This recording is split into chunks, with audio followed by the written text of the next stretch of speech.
Voici qu'il est doux et agréable pour les frères de demeurer ensemble, car c'est là que Dieu donne la bénédiction, la vie pour l'éternité.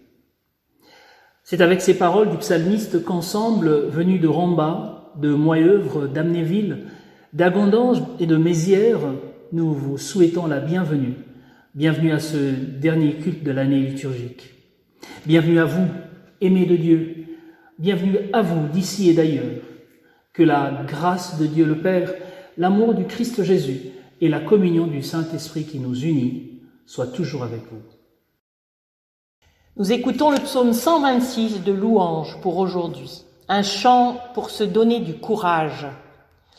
En voyant notre Dieu revenir vers nous, alors que nous revenions nous-mêmes vers lui, nous croyions rêver.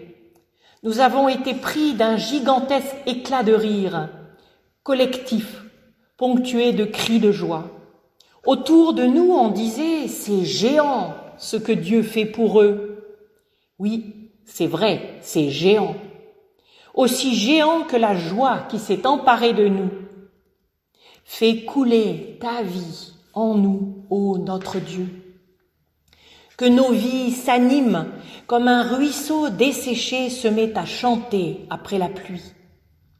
Semis en pleurs, moissons en rires. Voyez-le s'en aller. Il est chargé de son lourd sac de semences, comme un fardeau pesant. Le voici qui s'en va en pleurant. Regardez-le revenir, les gerbes de blé qu'il porte semblent chanter sur ses épaules. Le voilà qui revient en dansant.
Nous lisons dans Apocalypse 21, versets 1 à 7. Alors je vis un nouveau ciel et une nouvelle terre. Le premier ciel et la première terre avaient disparu, et il n'y avait plus de mer. Et je vis la ville sainte, la nouvelle Jérusalem, qui descendait du ciel, envoyée par Dieu, prête comme une épouse qui s'est faite belle pour aller à la rencontre de son mari. J'entendis une voix forte qui venait du trône et disait « Maintenant la demeure de Dieu est parmi les hommes. Il demeurera avec eux et ils seront ses peuples. Dieu lui-même sera avec eux et il sera leur Dieu. Il essuiera toute larme de leurs yeux. »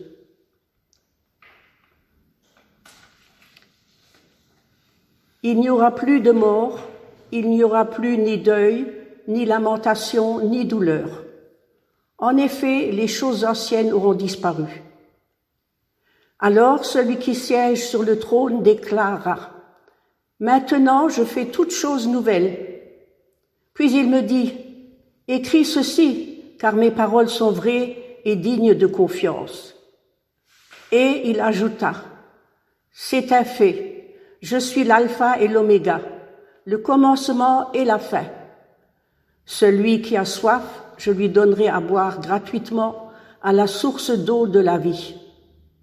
Quiconque aura remporté la victoire recevra de moi ce don. Je serai son Dieu et il sera mon fils.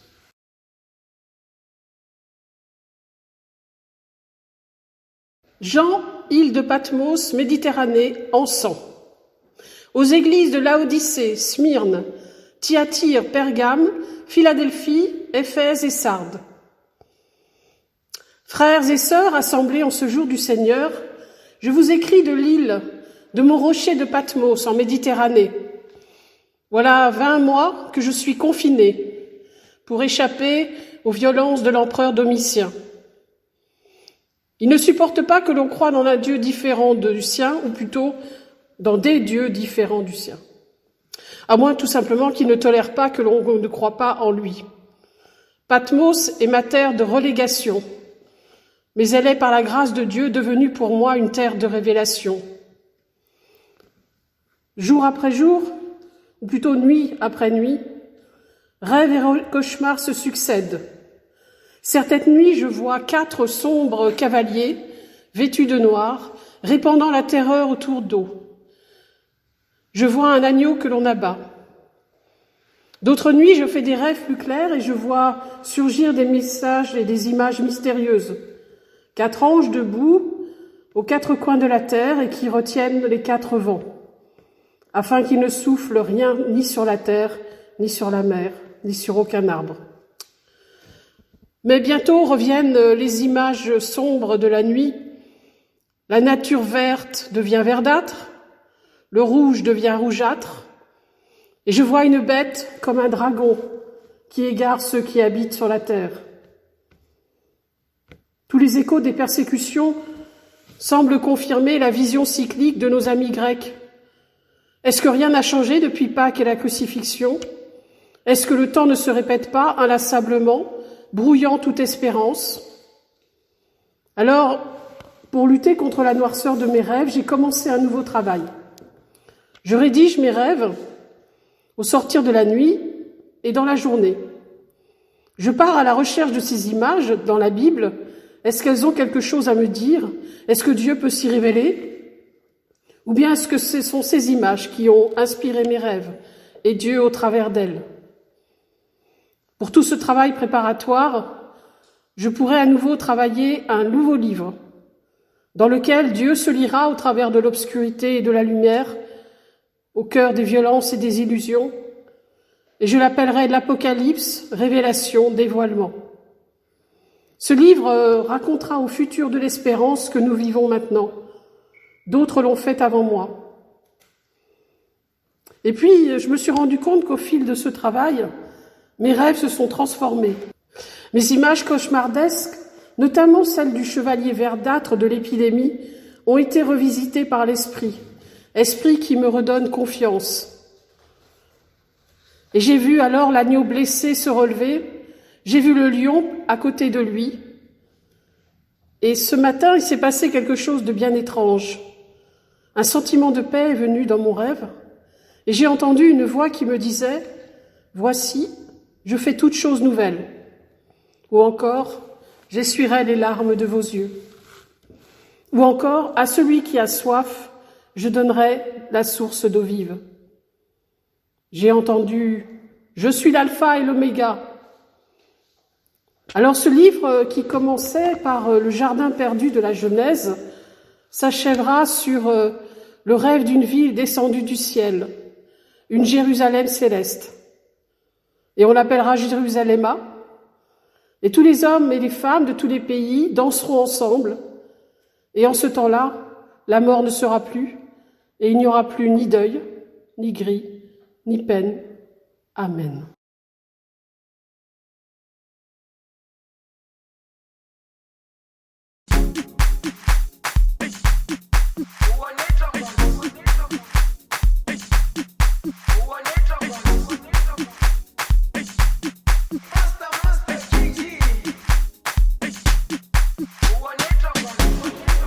Jerusalema ikhaya lami ilondoloze uhambe nami zungangishilana Jerusalema ikhaya lami ilondoloze uhambe nami zungangishilana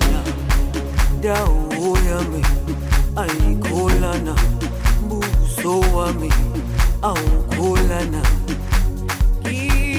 ilondoloze zuhambe nami dawo yami ayikholana buso wami awukholana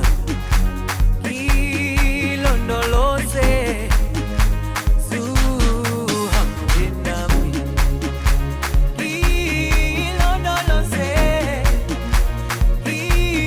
ilondoloze ilondoloze zumangishilana ilondoloze ilondoloze ilondoloze zumangishilana dawo yami ayikholana buso wami awukholana ilondoloze zuhambe nami dawo yami ayikholana buso wami awukholana ilondoloze zuhambe nami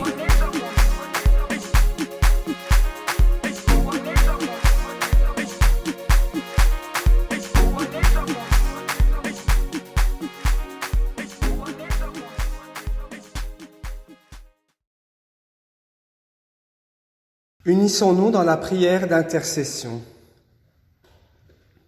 Seigneur, il est si difficile d'exprimer avec des mots ce que nous ressentons actuellement.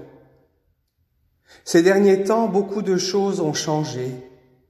Tout est si différent.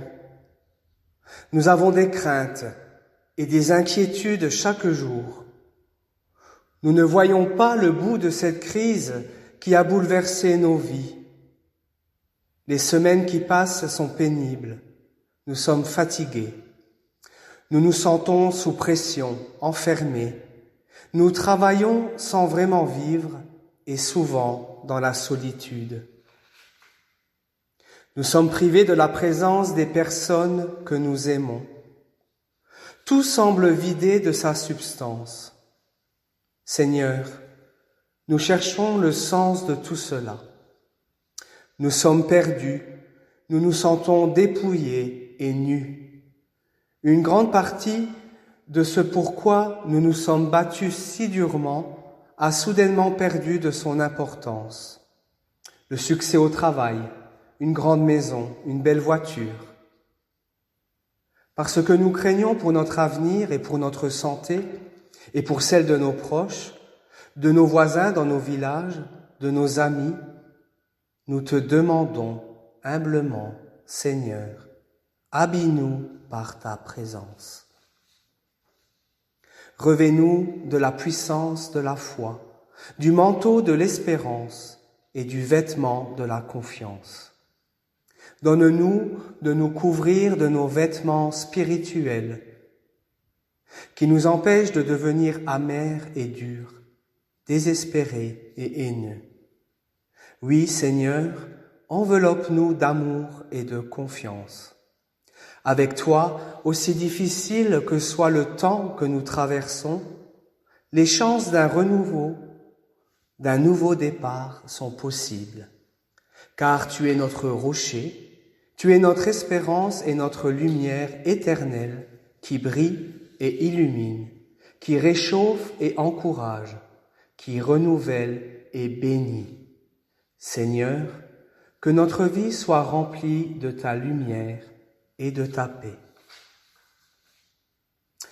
Unis comme les frères et sœurs de Jésus, nous pouvons te dire ensemble, Notre Père, qui es aux cieux, que ton nom soit sanctifié, que ton règne vienne, que ta volonté soit faite sur la terre comme au ciel. Donne-nous aujourd'hui notre pain de ce jour. Pardonne-nous nos offenses, comme nous pardonnons aussi à ceux qui nous ont offensés.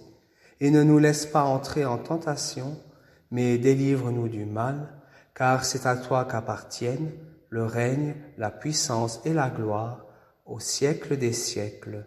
Amen.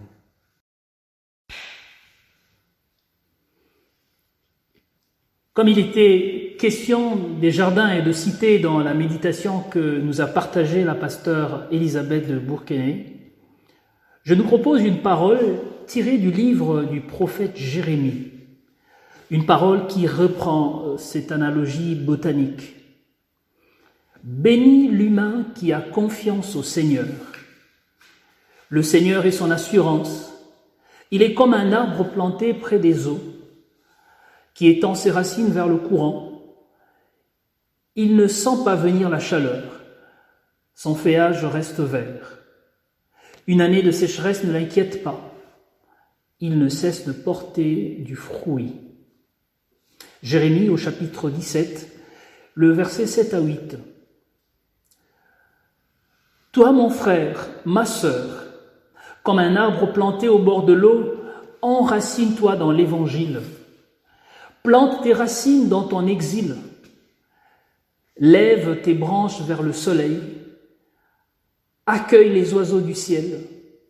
Laisse monter en toi la sève de la vie. Et quand la saison arrive, produis du fruit. Que la paix et la grâce du Seigneur soient avec nous et dans la paix et dans la grâce partons. Et que sa présence, en tout temps, soit notre force. Amen.